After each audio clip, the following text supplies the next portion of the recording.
জয় রাধে। আজকের পাঠ শ্রী চৈতন্য চরিতামৃত আদি লীলাখণ্ড শ্লোক 233।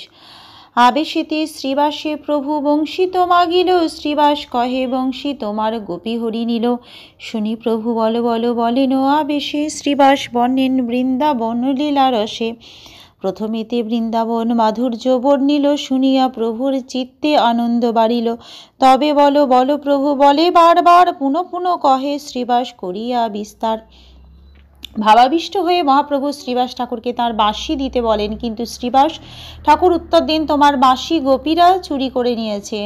তা শুনে প্রেমাবিষ্ট হয়ে শ্রী চৈতন্য মহাপ্রভু বলতে থাকেন, বলো তোমার। শ্রীবাস ঠাকুর শ্রী বৃন্দাবনের অপ্রাকৃত লীলারস বর্ণনা করেন। প্রথমে শ্রীবাস ঠাকুর বৃন্দাবন লীলার অপ্রাকৃত মাধুর্য বর্ণনা করলেন। তা শুনে মহাপ্রভুর অন্তরের আনন্দ বর্ধিত হলো।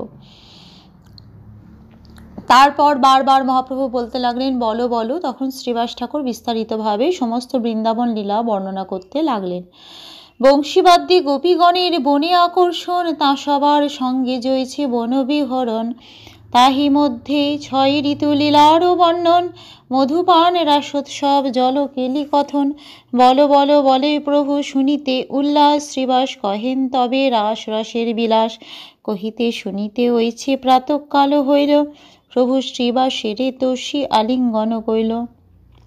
শ্রীবাস ঠাকুর বিস্তারিতভাবে বর্ণনা করলেন কিভাবে গোপিকারা শ্রীকৃষ্ণের বংশীধ্বনিতে আকৃষ্টা হয়ে বৃন্দাবনের বনে এসেছিলেন এবং কিভাবে তাঁদের সঙ্গে শ্রীকৃষ্ণ বনবিহার করেছিলেন। শ্রীবাস পণ্ডিত 6 ঋতুর বিভিন্ন লীলা বর্ণনা করলেন। তিনি মধুপান, রাস উৎসব, যমুনাই জলক্রীড়া এবং অন্যান্য সমস্ত লীলার বর্ণনা করলেন।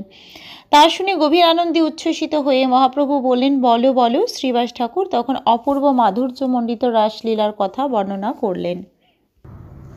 এভাবে প্রভুর অনুরোধ আর শ্রীবাস ঠাকুরের বর্ণনায় রাত ভোর হলো এবং মহাপ্রভু শ্রীবাস ঠাকুরকে আলিঙ্গন করে তাকে সন্তুষ্ট করলেন। আজকের পাঠ এই অবধি। ভজ শ্রীকৃষ্ণ চৈতন্য প্রভু নিত্যানন্দ, শ্রী অদ্বৈত গদাধরে শ্রীবাসাদি গৌর ভক্ত বৃন্দ।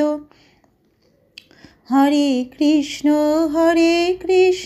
কৃষ্ণ কৃষ্ণ হরে হরে, হরে রাম রাম রাম হরে হরে। জয় রাধে জয় রাধে, জয় রাধে জয় রাধে। জয় রাধে।